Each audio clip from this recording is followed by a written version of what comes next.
ஆத்ம வணக்கம். நான் உங்கள் ஏஎல்பி ஜோடர் ஸ்ரீனிவாசன் வருஷநாடு. அட்சய லக்னபதி ஜோடி முறையில் ஒரு ஜாதக ஆய்வு. இந்த வாய்ப்பளித்த எனது குருநாதர் போவைமுத்தி ஐயா அவர்களுக்கும் அனைத்து ஆசிரியர்களுக்கும் கொடான கோடி நன்றிகள் கூறி இந்த ஜாதக ஆய்வு பார்ப்போம். இந்த ஜாதகர் பார்த்திங்கன்னா ஒரு இளைஞனோட ஜாதகம். வயது தற்போது 27 வயது போயிட்டுருக்கு. இந்த ஜாதகருக்கு பார்த்திங்கன்னா அவரோட தந்தை திடீர்னு இறந்துடுறாரு. அவர் இறந்ததுனால அவருக்கான அந்த பிஸ்னஸ்ஸு இது சார்ந்த ஒரு பெரிய ஒரு கடன் இந்த ஜாதகருக்கு வந்துடுது.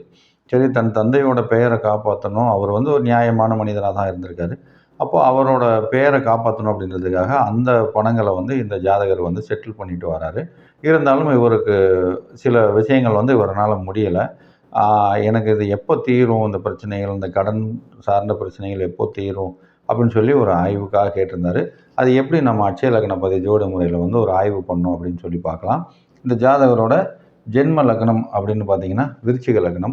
தற்போது போயிட்டு இருக்கக்கூடிய அட்சய லக்னமானது கும்ப லக்னம். சரிங்களா? சதயம் 1ஆம் பாதம் போயிட்டுருக்கு. ஆனால் இந்த ஜாதகர் பார்த்தீங்கன்னா இந்த லக்னமானது ஏஎல்பி ஆனது கும்ப லக்னம் ஆரம்பிக்கும் போதே பிரச்சனை ஆரம்பிச்சிருக்கான்னா ஆமாம், அந்த காலகட்டத்தில் தான் இவருக்கு பிரச்சனை ஆரம்பிச்சிருக்கு. சரிங்களா? சரி, இது எப்படி அப்படின்னு சொல்லி ஆய்வு பார்க்கலாம்.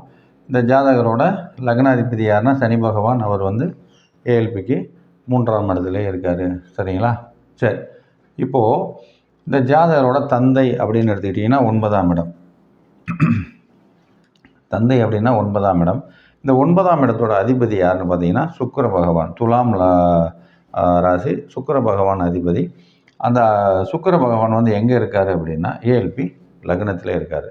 நல்லா இருக்காங்களான்னா நல்லா இருக்காங்க. ஆனால் இந்த தந்தைக்கு 8ஆம் இடம் கடன்னு சொன்னோம் இல்லையா? உங்கள் தந்தைக்கு 8ஆம் இடம் அப்படின்னு பார்த்தீங்கன்னா அப்புறம் ரிஷப லக்னம். அதோட அதிபதியும் சுக்கிர பகவான் எங்கே உட்காந்துருக்கு? ஏஎல்பி லக்னத்திலே. அப்போது இந்த தந்தையோட கடன், சரிங்களா, அது யார் தலையில் உட்காந்துருக்கு? ஜாதகரோட தலையில் உட்காந்துருக்கு. அப்போது இந்த விஷயத்தை இவர் தான் செட்டில் பண்ணி ஆகணுமான்னா ஆமாம், அவர் தான் அந்த கடனை கட்டக்கூடிய ஒரு சூழலுக்கு ஏற்பட்டிருக்கு அப்படின்னு சொல்லலாம். சரிங்களா?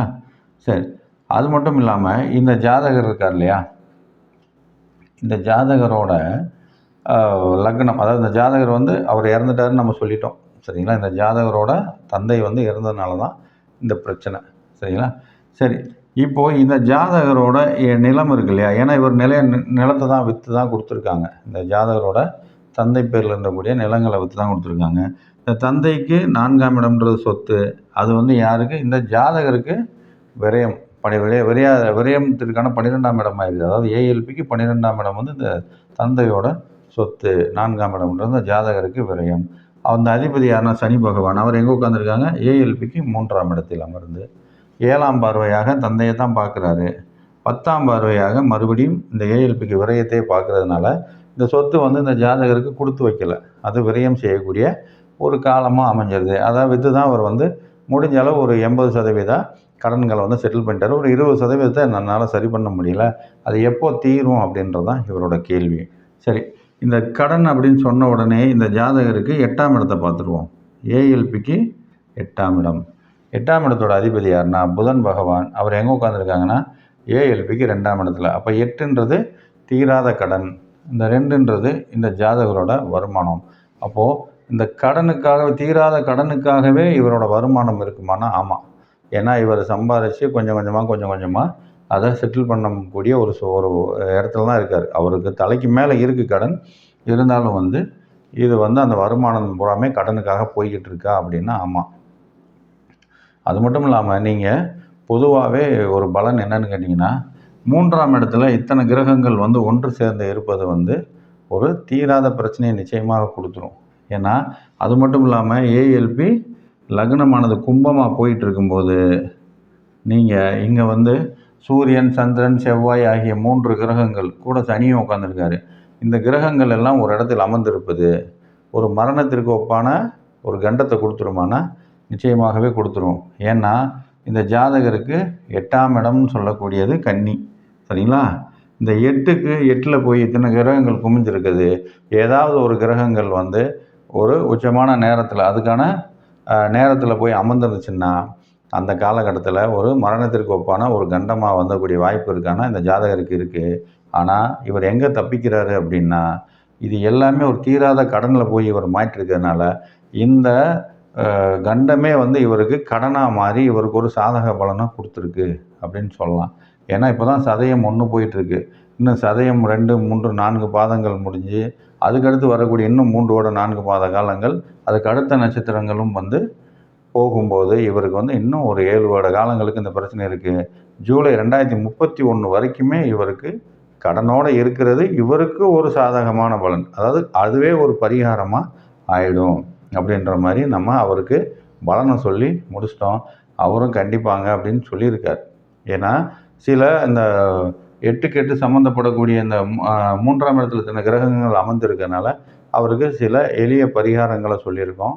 அதை நீங்கள் பண்ணுங்கள், கொஞ்சம் ரிலீஃப் கிடைக்கும் அப்படின்னு நம்ம சொல்லிட்டோம். அவரும் சரிங்க நீங்கள் சொல்கிறத நான் கண்டிப்பாக பண்ணுறேன் அப்படின்னு சொல்லிட்டார்.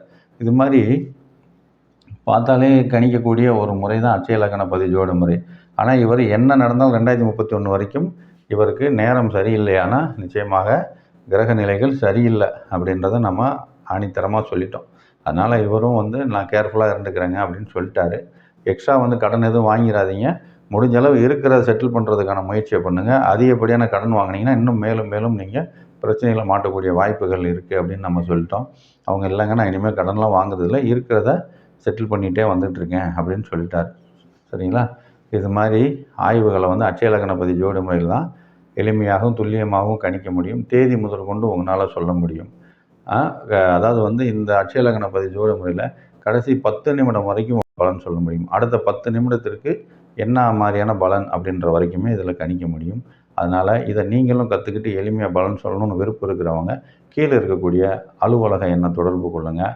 நீங்களும் வந்து மாதம் மாதம் நடக்கக்கூடிய ஆரம்ப நிலை வகுப்பில் சேர்ந்து எங்களை மாதிரி பலன் சொல்கிறதுக்கு நீங்களும் வந்து வரணும் அப்படின்னு சொல்லி கேட்டுட்டு இன்னொரு ஜாதக ஆய்வில் இன்னும் எளிமையாக துல்லியமாக இன்னொரு ஜாதகத்தை ஆய்வு பண்ணலாம். நன்றி.